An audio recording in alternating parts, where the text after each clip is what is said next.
very credible witness. Ito pong si Ramil Madriaga, kung saan in-expose ang koneksyon ni Sara Duterte pati ni nung kanyang asawa na si Mans Carpio sa operasyon ng Pogo at sa kanang droga.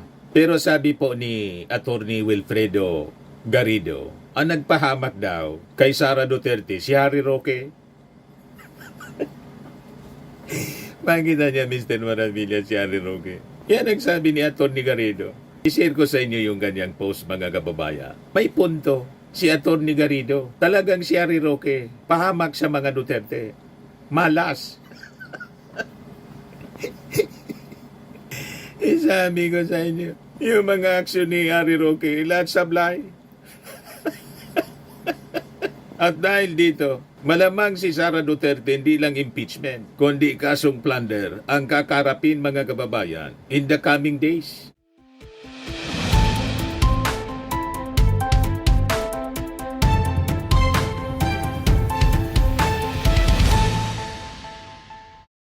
Hello po mga kababayan, si Dante Maravillas. Nasa panic mode ngayon, mga kababayan, ang kampo ng mga Duterte, ni Sara Duterte.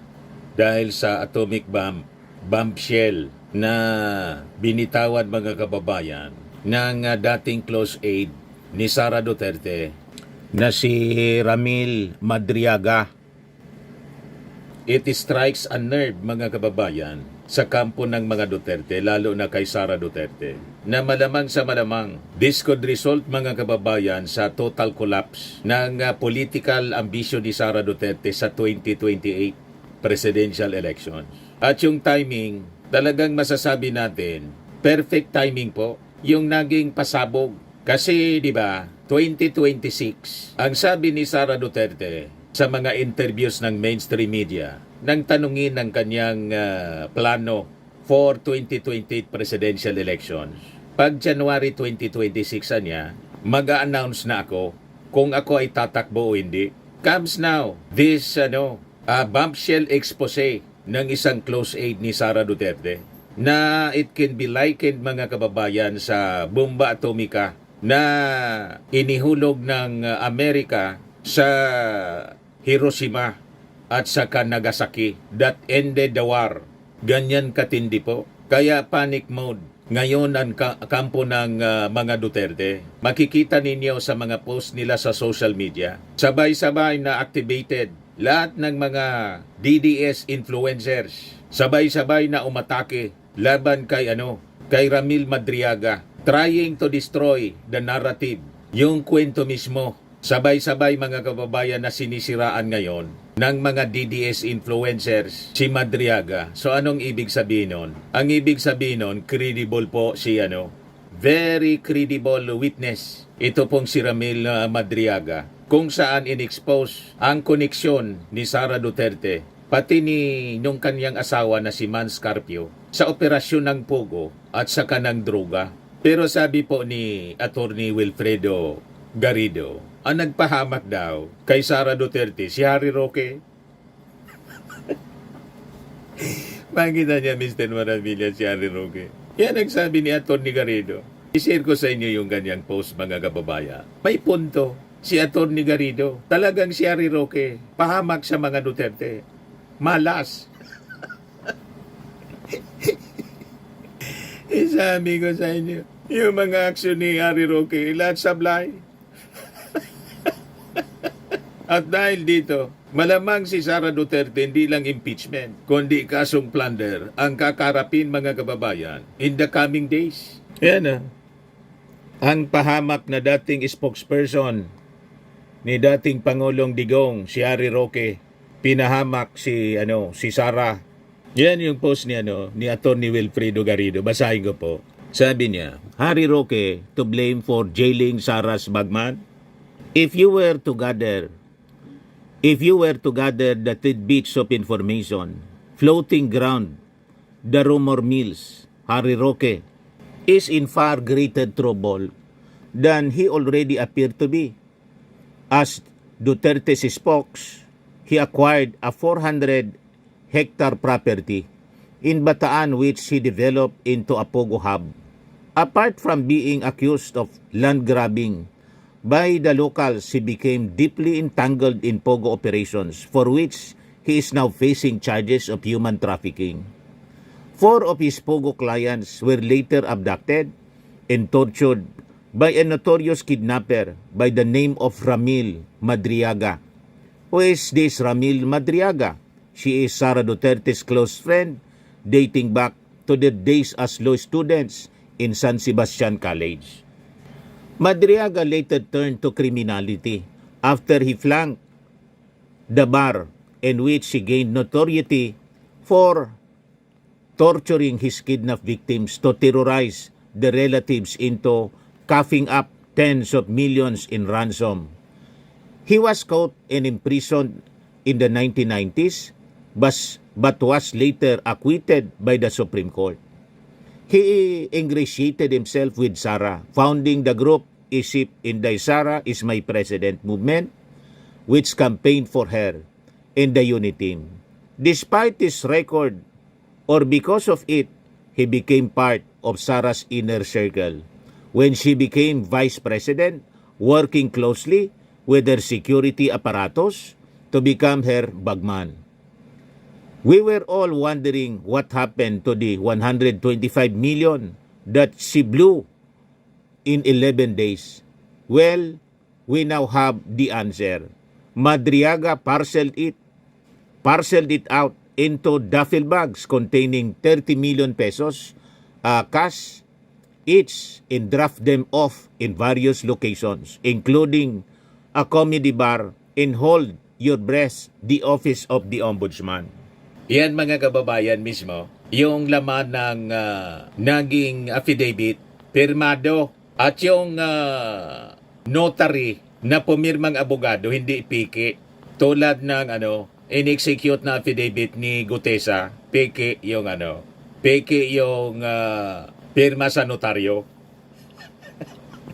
So makikita ninyo ang weight, ang bigat ng testimony ni Madriaga as compared doon sa video ni Saldico na nagtuturo kay BBM at kay Martin Romualdez na tumanggap ng kickbacks, hindi nakanotaryo, kundi nakakwento lang sa video na ang duda mga kababayan nga, AI lang. At saka yung kay Gutesa, mga kababayan, na hindi na nagpakita, piki yung notaryo. So makikita ninyo yung contrast ng bigat ng mga testimony. Mas credible mga kababayan ito and verifiable.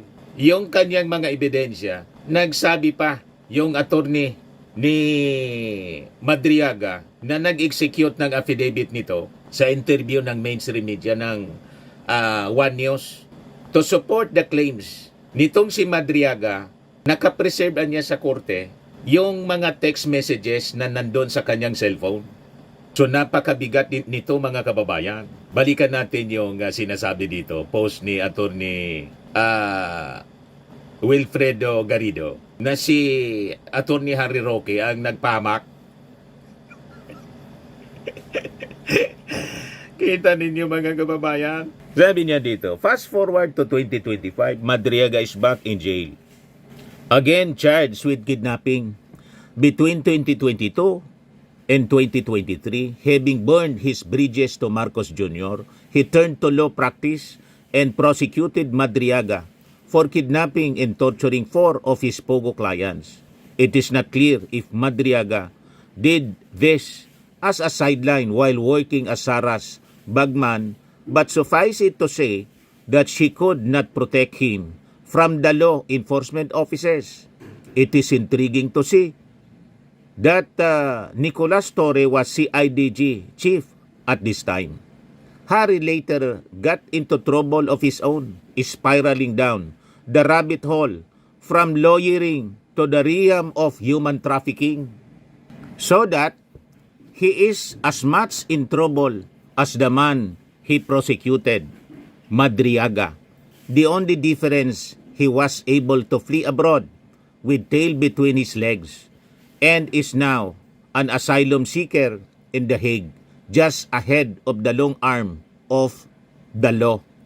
There's another twist to this convoluted story.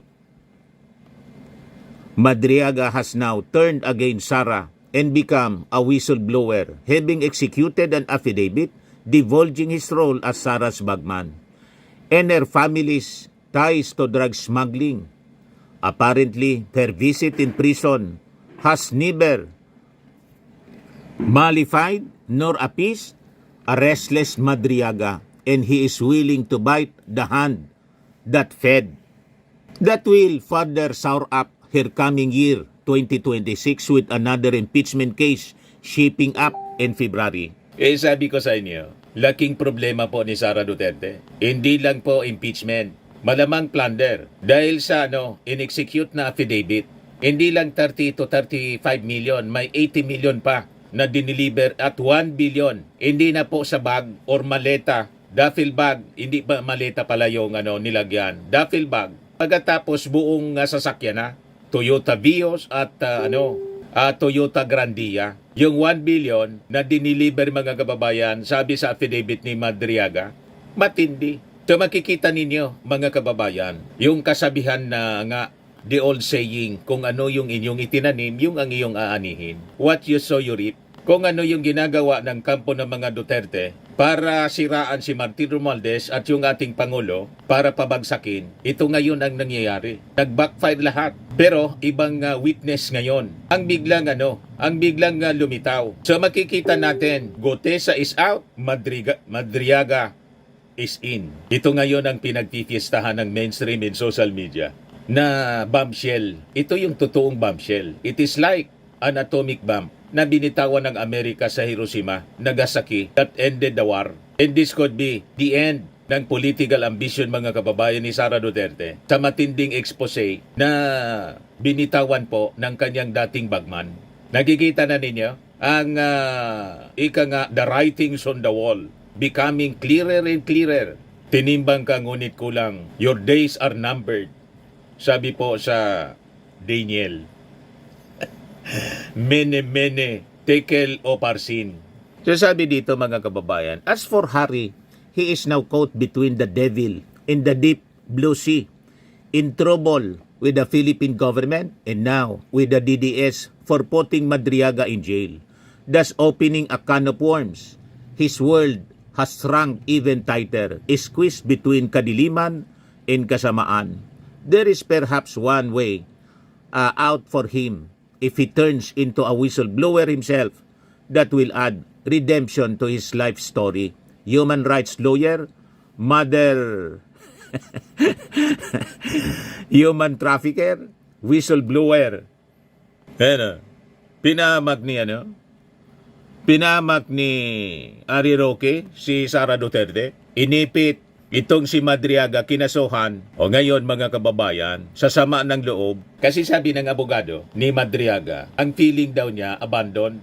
Kaya ngayon, bumuelta siya with revenge, exposing Sara Duterte and Mans Carpio, yung asawa mismo ni Sara, na ang sabi mga kababayan sa kanyang affidavit, yung nagbankroll sa kandidatura ni Sara mula sa Pogo operations at sa droga. Ganon katindi. Kaya mga kababayan, dito sa naging commentary ni columnist, veteran columnist Jarius Bondok, i-share ko po sa inyo. Napakatindi po. Tama ito. Action-filled impeachment awaiting BP Sara in 2026 by Jarius Bondok, December 12, 2025. Sabi niya po sa kanyang post, BP Sara Duterte sees it coming. After February 5, 2026, congressmen will file a stronger impeachment rap against her than the one this year.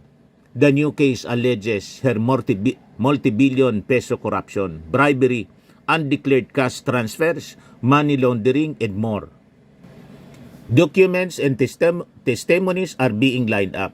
Among the witnesses are bodyguards and bagmen, no different from ex-hitmen who now affirm kill orders by Mayor-turned-President Rody Duterte. Persons closest to BP Sara will be implicated in narco-trafficking, shabu smuggling, and heinous crimes by Chinese gambling lords. Also to be exposed are mysterious operations by her two high-security officers, plus two law school classmates, one connected to an ombudsman prosecutor. This early Duterte is trying to deflect the issues She claims that leftist lawmakers are being paid off to spearhead the filing of charges, but their smokescreen will soon blow away. Columnist Montolfo has hinted at trouble in his latest post. Quoting Montolfo, sabi ni Jarios Bundok, ayon sa aking birdi, Little Birdie, dumadalaw si BP Sara kay Ramil Madriaga, detainee sa BGMP NCR Jail. Camp Bagong Diwa, Bikutan sa 10 oras ng gabi. Bakit 10 oras ng gabi at hindi sa araw? Ani tweet-tweet, si Madriaga ay acquitted ng Supreme Court sa kasong kidnapping noong 1997 pero kinasuhan siya muli ng kidnapping kaya't siya ay nakakulong mula 2023. Ang kasong kidnapping for ransom ay nililitis pa ng Regional Trial Court. Nakakulong si Madriaga dahil walang piyansa sa kidnapping. Ano si Madriaga kay Sara? Duterte is not the only visitor of Madriaga. A congresswoman conferred with him for 5 hours. Options are closing for Duterte. She tried to use the 1.7 trillion flood works scandal against President Bongbong Marcos. For retired generals loyal to her father, Rodi called on the military to oust BBM. Ally Senator Amy Marcos exposed her brother BBM's supposed drug addiction since youth, but those backfired. Plunder from ghost and substandard flood controls was exposed to have begun with her father's presidency.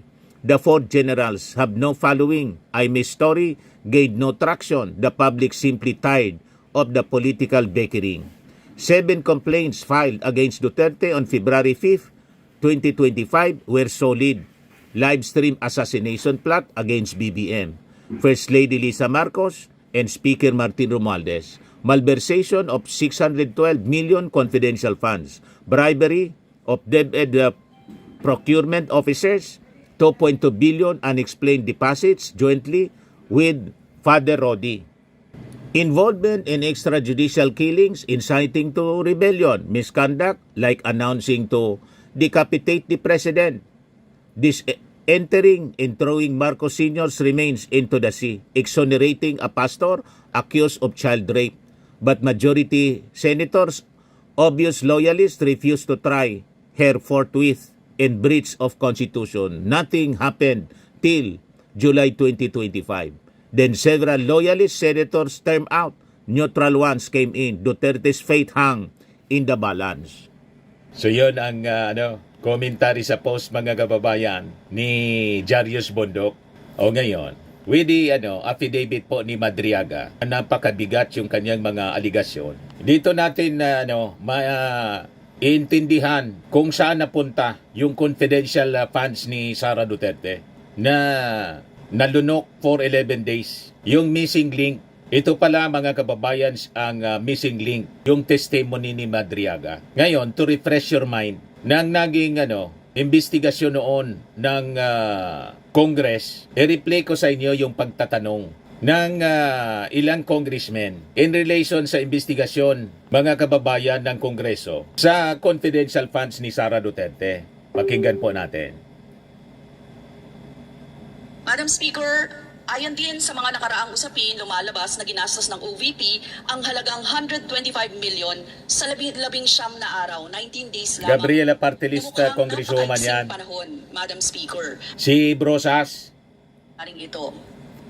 Madam Speaker, ang totoo po ay nagulat din po ako nung mabasa ko ang mga Ito si balita Kimbo. na tila nagastos po sa loob ng Stella Kimbo. 90 days. At tinanong ko po ang COA at tinignan ko po ang mga iba't ibang mga reports. Pero hindi po ito nagastos sa loob ng 19 days kung hindi 11 days po. 11 days. Madam Speaker. Now, Madam Speaker, 11 days, ang hirap isipin kasi parang kung surveillance yan, ilang reward payment po yan na aabot ng 11 million per day. So, Madam Speaker, 11 medyo- million per day? 11 days. Confirm ko lang, Madam Speaker, 11 days ang nakalagay. Nanginginig po, ma'am. Bakit po kayo nanginginig? Kasi po, wala po talaga akong alam kung sino po yun si... Ito yung ano, namin, si Acosta. Si Grace Piatos po. Kasi po, si Sir La Chica po ang nasa ground po. Siya po ang nagpipirma. Pagtatanong ni Jinky Luistro, Sa Sinaol, sabi nalik niya staff sa akin ito ni ano, na acknowledgement receipt ni po, Sara ma'am. sa OBP Pero ma'am, yun po'y trabaho o niyo sa DepEd. as a special dispersing officer. Yes, ma'am. Pero may utos Disbursing po ang aking officer boss, siya. ma'am, na i-release ko po kay Sir La Chica, ma'am. Si Vice President Duterte daw ang nag-utos sa kanya na ibigay ang 125 million pesos sa isang Colonel La Chica na hepe raw ng VP-SPG o Vice Presidential Security and Protection Group. Pero nagtataka ang mga kongresista, bakit sa isang Colonel ibibigay ang confidential funds? Because po may utos po si Ma'am Inday Sara na sa kanya ko po i-release kasi siya po That ang is the nakakaalam missing kung link, paano mga po kababayan. i-implement ang mga Si Madriaga. programs and activities in line po sa confidential fund. Ayon sa sinumpaan na News Channel, siya umano ang inatasan ng VP na bumuo ng Vice Presidential Security Group noong manalo ito sa 2022 elections. Ayon kay Madriaga, December 2022, nang personal siyang abutan umano ng ilang duffel bags ni Colonel Raymond La Chica, ang miyembro ng VPSG, na una nang nadawit sa investigasyon ng korupsyon sa OVP at DepEd. Ang So yung duffel bag naglalaman ng 33 to 35 million pesos. So nakita na ninyo. Sabi ko sa inyo, tama yung Bible. Nothing concealed which shall not be revealed or hidden which shall not be made known. Pumutok na ngayon, mga kababayan, sa pagmumuka nila, itong naging affidavit ni Madriaga. So dito natin maintindihan, mga kababayan, kung bakit sila nasa panic mode sila. Kasi it strikes a nerve sa kampo ng mga Duterte, lalo na po kay Sara Duterte. So i-compare natin ang naging testimony, affidavit po ni Orly Gutesa, saka yung kwento ni Saldico sa bigat ng affidavit na in-execute ni Madriaga. So makikita natin dito, just as at a glance, malinaw yung kwento ni Saldico at saka ni affidavit ni Gutesa po, walang bigat. Bakit po? Unang-una yung kay Gutesa, peke yung notaryo. Yung kay Saldico, hindi under oath, walang sworn accountability, at walang admissible evidentiary value sa korte, sabi ng mga legal experts. Malinaw lang po na ang mga ito ay isang political storytelling. Hindi siya legal testimony. Si Gutesa, nag-disappear bigla. Malamang tinago na nila para hindi po ma-verify, hindi ma-cross-examine yung mga mali-mali niyang testimony.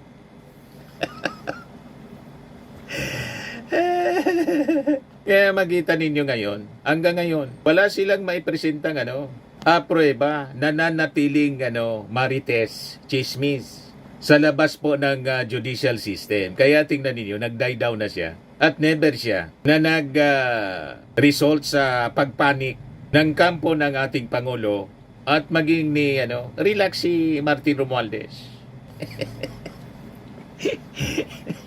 O di ba? Wala tayo na na-observe na in panic ang Palasyo Malacanang o na in panic si Martin Romualdez. Confident sila. Bakit po? Alatado pong gawa-gawa yung kwento. Yon ang totoong kwentong Bikoy. Pero itong binitawan po niya, ni Madriaga, it is likened to a nuclear bomb, bomba atomika. Kaya tingnan ninyo, taranta yung mga DDS influencer, sabay-sabay pong umatake to discredit Madriaga.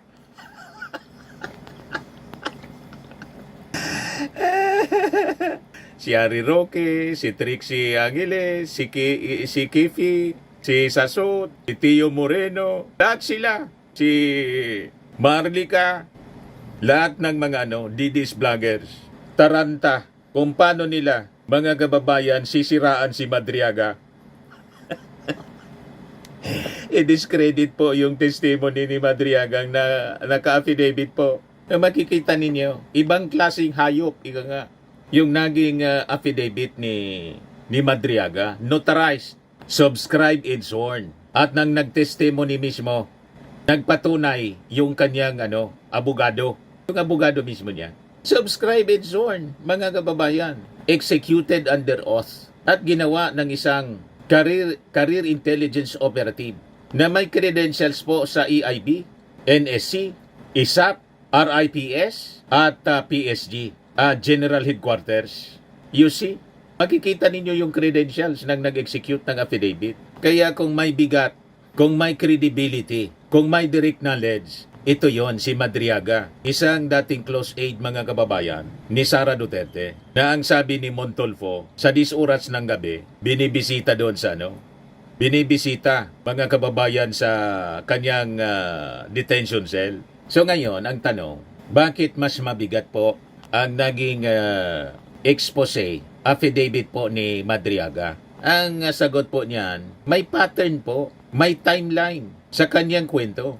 May operasyon, may direktang pag-uutos, may specific dates, may vehicles, may locations, at mga personalities na binabanggit mga kababayan. At yung mga personalities, pwede ninyong ma-verify.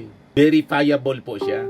So makikita natin dito, ito yung expose na nagsisimula ng graft, plunder, bribery, and money laundering operations. Ito rin mga kababayan ang dahilan kung bakit yung mga kaso laban kay Speaker Martin Romualdez ay walang mabubuo dahil kahit po yung ICI walang nakitang koneksyon kay Martin Romualdez sa kanilang ginawang malalima na investigasyon sa flood control anomalies at katiwalian. Nakikita ninyo yung comparison sa mga aligasyon. Mababaw yung aligasyon mga kababayan laban kay Martin Romualdez at sa ating Pangulong Bongbong Marcos. Kasi hindi kayang panindigan ng mismong mga nag-aakusa tulad ni Saldico at ni Gutesa na nagtago na po. Parehas nagtago, umiiwas. Yung mga testimonies, kwento ni Gutesa at Saldico, kitang-kita po, puro hearsay. Di ba pa? Walang dokumento, walang timeline, walang transaction trail, walang corroborating witness. Ang gusto ni Marcoleta, paniwalaan lang yung kwento ni Gutesa. Wala nang tanong-tanong. Mana yung sinabi ni sa isang interview ni Sara Duterte. Wala na niyang tanong-tanong. May ganon. So ang tawag niyan mga kababayan sa legal practice, it is impossible to prosecute. Kaya kahit pagsamasamahin pa sila mga kababayan, hindi pa rin aabot sa bigat ng isang sworn affidavit ng isang intel operative tulad ng ginawa mga kababayan ngayon ni Madriaga na isang AIB operative from 1993 to 2001 at 2021. NSC, ISAP, Counter Intelligence Officer. Isa siyang RIPS agent, PSG GHQ operative, operative mismo ng kampo ng Duterte noong 2016, intel handler ni Sara Duterte mismo noong 2018 to 2022, founder and national convener ng EC Pilipinas. At may mga picture sila with Sara Duterte. Ayan mga pag-uusap nila ni Sara Duterte sa video call. Yan si Sara, ito si Madriaga. Chinek mga kababayan yung mismong Facebook account ni Madriaga. Yan Yan mismo yung mga post. Ito yung Facebook account 2021 September 29. Ramandria Madriaga just telling her that I cannot vote intelligently without her name on the ballot. Neither can go out and vote wisely unless the name Inday Sara Duterte Carpio appears as a candidate for the 2025 presidential race. Siya yung pasimono ng Run Sara Run, mga kababayan for president. Yan mga post niya. Mga pictures nila sa operation. Sunday banding Fords 2 wheels with the San Sebastian College of Law friends from Bravo Baste Riders and my fraternal brothers from the Fraternal Order of Leviathan. We share what we have in common. Yan Mga post mismo ni Madriaga. Mayor Inday Sara Duterte, AC Pilipinas, AC Plus, Bin Minda. Yan siya. North and South, North to South, AC Pilipinas, Sara Day, Saturday. Yan o. Ang kislap at ang isip ay Sara All. Yan yung mga post niya mismo. Verifiable. Punong-puno yung kanyang Facebook. Ang kanyang pictures and documentation with Sara Duterte. Yan o. So personal niya talagang kilala. Yan o. Post ng kapatid ni ni Madriaga, si Cristina Tintin Lagunoy Madriaga. Sabi niya diyan 10 hours ago, Franz Rodriguez, for your information, brother ko yung binabanggit niyang RM na kuya-kuyahan ni Sara at ninong din siya ng bunsong anak ni Sara. Alam niyo na about this bago ginawa ni Peebles ang video na to, may balak si Sara na patahimikin si RM na brother ko. With Roque, tinaniman nila ng ebidensya katulad ng ginawa nila kay Dilima. Sara is evil. Mas evil pa siya sa tatay niyang naawa ako sa iyo, sa inyong lahat na naniniwala sa mga Duterte. Iyan ang mga mababasa nating post, mga kababayan. Mula mismo sa kanyang kapatid, pinagtatanggol niya yung kanyang kapatid kasi inabas dahil sa kanyang in-execute na affidavit at sabay-sabay na tiniraan ng mga DDS influencers. Si Sasot, si Maharlika, si Ari Roque, si Trixie Cruz Angeles, si Kifo. Sabay-sabay na umatake po to discredit Madriaga dahil sa tindi ng kanyang pasabog laban kay Sara Duterte. That could collapse her political ambition, mga kababayan. At hindi lang yung kanyang political ambition. Baka matuluyan na siyang ma-impeach at saka makasuhan ng plunder. So makikita natin, doon sa affidavit po ni specific yung mga kwento ni Madriaga. Traceable, time-bound. Yan cash deliveries using DepEd, OBP link personnel and vehicles. 4 na duffel bags, 33 million to 35 million bawat isa. 1 bag delivered to a Laguna mayor, 1 bag delivered to at Timog Comedy Bar, allegedly received by OBP spokes Reynold Monsayak. 1 bag left at Ombudsman parking leave keys. Walk away, 80 million yung laman ng white Toyota Vios na iniwan sa SM Mega Mall. Same Vios scene na dinadrive ng asawa ng ombudsman na prosecutor na si Kilala. So makikita natin, this is not accusations. Isa po itong revelasyon of an operations na ginawa niya mismo, mga kababayan. May personal knowledge siya mismo.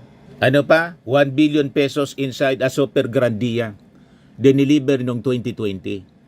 Pick-up, transport, delivery at kinumpirma ni Rodrigo Duterte mismo na natanggap ng recipients. This is no longer irregularity. This is plunder. Tapos yung Honda Civic cash deliveries, January 2022, consecutive days, same operation, same leadership. May pattern, may modus, may chain of command. Then yung drug and magnetic lifter operations with Man Scarpio, yung asawa ni Sara. Meeting in BGC, may specific instruction, drug link, magnetic lifters. Same method allegedly used in tons of meth shipments. Subsequent meeting, do what is necessary. Ang broker, si Mark Taguba, confirms the release. Yung Mark Taguba po, na nag-testimony sa investigasyon ng Quadcom. Yan si Mark Taguba. Customs fixer po siya. So makikita ninyo, connecting the dots, si Madriaga talaga po yung missing link. So yung anggulo ng droga po, hindi haka-haka. May sequence, may participants, may motive. Then sa Pogo naman po tayo. So makikita natin sa Pogo and drug links base sa affidavit ni Madriaga na ang sabi, siyang nagpondo sa pagtakbo ni Sara sa pagka-vice presidente. Yung pick-up points, Pampanga, Vertis North, Seda, Quezon City, Grand Hyatt. So ito po yung testimony na sigurado will trigger an AMLA probe, NBI investigation, and even siguro Senate inquiry. Kailangan ng Senate inquiry nito or Congress probe, Ombudsman action, and plunder case build-up. Yan na ngayon ang pinag-uusapan mga kababayan. Ang sabi mga kababayan sa balita, itong si Madriaga has another affidavit. Sinabi niya yon sa una niyang affidavit. Yan o. I reserve the right to submit another affidavit on another matters pertaining to VP Sara Duterte, Attorney Manases, Mans Carpio, Colonel Dennis Nolasco, Colonel Raymond Dante Lachica, Ombudsman Prosecutor Ryan Ray Kilala, OBP spokesperson Reynold Monsayak, and other persons who are involved in the distribution and delivery of money in other related matters. So kumbaga, yung unang bomba atomika talagang yumanig sa kaluluwa ng mga Duterte. Ano pa kaya mga kababayan ang susunod na affidavit, bomba atomika na bibitawan ni Madriaga? Malamang mas explosive mga kababayan. Kaya hindi nakapagtataka kung bakit yung iba mga kababayan nagpapa 17 country tour na. May kilala kayong congressman na sabi nga ni AK Party List Antonio Tino, ano ka niya, Miss Universe? Traveling all throughout the world. World tour. Congressman ka niya o ano? Miss Universe. Nag-world tour, mga kababayan. Yung iba, nagpapabura ng mga critical pages sa Facebook. Nagpapalipat sa BGMP NCR. Nag-iingay sabay-sabay para ilihis ang mata ng publiko. Di ba, mga kababayan? So ang tawag dito mga kababayan, reaksyon ng nanginginig na imperyo. They're actually trembling now mga kababayan, to the core. Sa tindi ng pasabog, bomba atomika na binitawan po ni Madriaga. So ito yung nakikita natin, credible expose and affidavit. As compared po mga kababayan, doon sa kwento ni Saldi at kwento po ni Gutesa, napakalabnaw. Nakita ninyo? So kapag affidavit versus chismis, siyempre ang batas ay pumapanig sa mga ebidensya. Mabibigat na ebidensya. Hindi yung kwentong barbero lang. At makikita natin yung mga ebidensyang mabibigat bumabagsak ngayon sa kampo ng mga Duterte. Lalo na kay Sara, hindi kay Martin Romualdez. So hindi po ito crack in the wall. Ito ay tunog, mga kababayan, ng gumuguhong empire at nabubuhay na katotohanan. Tama po yung ating mga analysis? Kaya ito mga pinagsasabi ni Harry Roque, lahat sumabog sa kanyang pagmumuka. Ano niya, Mr. Maravillas, yung sinabi ni Harry Roque? Ito, pakinggan ninyo. Padala, kita Tatay Tigo. At sigurado po ako, kahit ano pang ipula nyo kay Inday Sara, ang sigurado ako, wala kayong issue sa kanya pagdating sa korupsyon. At dahil wala siyang kahit anong issue sa korupsyon, itaga nyo sa bato. Lahat ng nangurakot sa nakalipas na 3 at magiging 4 na taon na sa administrasyon ni Marcos Jr., maghanda na kayo. Babalikan kayo dahil yan naman talaga ang trabaho ng presidente. Ipatupad ang batas. Bigyan ng katarungan ang sambayan ng Pilipino sa mga ninakaw niyong mga pera. Asahan niyo po yan. Baka kailangan magpatayo ng mas marami pang kulungan dahil siguro po 90% ng mga miyembro ng congressmen natin ng Kongreso, ipakukulong yan ni Inday Sara dahil lahat halos sila ay nagkasala. Dahil lahat sila kumita sa proyekto na galing sa infrastruktura. Kaya takot sila kay Inday Sara Duterte. Pero gaya na aking sinabi, dahil ang mga politiko nais magpasasa sa kanilang posisyon, mag-iisip yan bago pumirma ngayon ng impeachment dahil alam nila na po pwedeng bukas lamang wala na ang Marcos Jr. So ganyang katindi yung pagkatakot nila ng administrasyon kay Inday Sara Duterte. Dahil alam nila ugali ni Inday Sara Duterte, ha? Naku, kalimutan niyo pagiging Maria Clara. Pag naging presidente ang Inday Sara, naku, mararamdaman niyo ang hagupit ng inaping pamilya na pinakulong ang presidente na wala namang pagkakasala doon sa malayong lugar na talagang kinamumukhian ng kanyang ama. Diba? Maalala nyo? Talagang padala. Lahat ng mga pinagsasabi ni Ari Roque, sumabog sa kanilang pagmumuka. Nakita na ninyo? Kaya mahirap po ang salita ng magsalita. O, tingnan ninyo. Nag-backfire lahat sa kanila. So tama ito, balikan natin yung statement na pinost mga kababayan ni columnist Jarius Bundok. Action field impeachment awaiting BP Sara in 2026. The new case alleges her multi-billion peso corruption, bribery, undeclared cash transfers, money laundering, and more. Di ba, mga kababayan? Kaya sabi nga, papunta pa lang tayo mga kababayan sa exciting part. Kabang-abang ang susunod na mga araw mga kababayan. Abangan na lang po natin ang mga susunod na pangyayari. Kasi ang sabi po ni Madriaga, I reserve the right to submit another affidavit on other matters pertaining to BP Sara Duterte, Attorney Manasseh Manscarpio, Colonel Dennis Nolasco, Colonel Raymond Dante Lachica, Ombudsman Prosecutor Ryan Ray Kilala, OBP spokesperson Reynold Monsayak, and other persons who were involved in the distribution and delivery of money and other related matters. So maintindihan natin kung bakit taranta mga kababayan sila ngayon. They are actually shaken to the core. Yan ang sitwasyon ngayon ng kampo ng mga Duterte. At yan po, makikita ninyo sa mga reactions ng kanyang mga influencers sa social media, mga DDS vloggers and influencers. Talagang sabi nga hindi po magkamayaw sa kung paano po ididepensa nila si Sara Duterte. Sabi ni tawang time bomb ni Ramil Madriaga.